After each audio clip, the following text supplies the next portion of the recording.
So today, for the first time after this incredible week, things look a bit back to normal. There is traffic, banks have been open for several hours today, and also an unprecedented political process is underway. For the first time in the history of this country, the government has now met with members of the Muslim Brotherhood and other opposition groups, including members of the youth movement.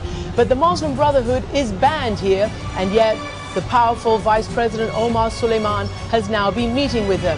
They've had meetings to which they've said they've organized a committee to lift the repressive state of emergency that's been in effect for decades, and also to lift press restrictions on the state press here, that they will be free and able to work without any censorship. We discussed all this in my exclusive interview with Omar Suleiman. You said that you had started dialogue with the opposition parties. Yes. Including Mr. al-Barada'i? No, the Brادعي is not one of the opposition. He has his own group which is related to the Brother Muslim or have links with Brother Muslim. And Brother Muslim asked me that they want to open a dialogue with me without Mr. Brádعي. What do you understand by transition must happen now, as the United States is saying and many other countries are saying? It is a process, starting by national dialogue, which I started this morning, and we will continue tomorrow and after tomorrow. We want the young people to know that all your demands, all your requests, we respond positively, and we promise that we will do, and we need right time to implement these things.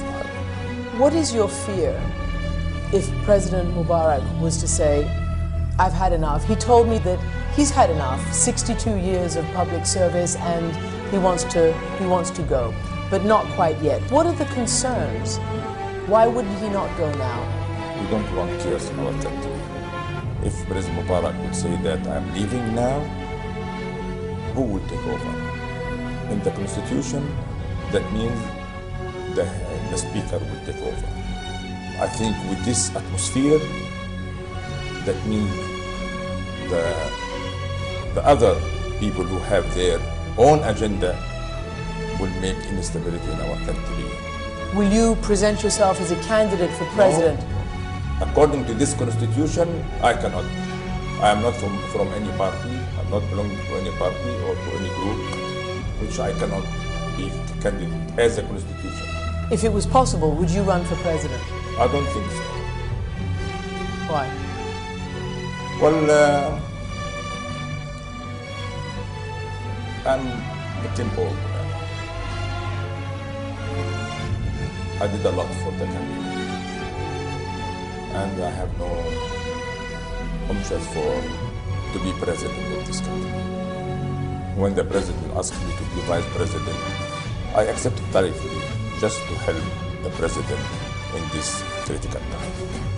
When you see what's happening on the streets of Egypt, of Tunisia, and now of Jordan and Yemen and Syria, what do you think? These are young people who want a different world. This is the Islamic current who push these people. You think that? Yes. You don't think it's young people who want their rights, their freedom?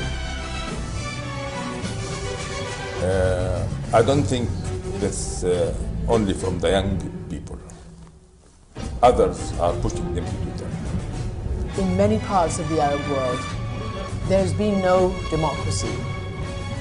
Do you not think the young people in today's world, connected to the internet, seeing everything that they see, do you not think that it comes from their hearts? It facilitates to talk all together. But it's not their idea. It comes from abroad. Do you believe in democracy? For sure, everybody believes in democracy. So do you not? But when you will do that? When the people here will have the culture of democracy. We know what the opposition wants. What do you want from the opposition? I want from the opposition to understand that in this limited time, we can do what President Mubarak have said. And we cannot do more. And when new president will come, you will have more time to make any changes. What message do you have for the young people who are still standing and still in that Liberation Tahrir Square? We can say only go home. We cannot do more than that. We cannot push them by force. Everybody has to go home. We want to have normal lives. We don't want anybody in the streets. Go to work. Bring back once again the tourists. Go to the normal life. Save the economy of the country. Mr. Vice President, thank you very much for being with us. Thank you.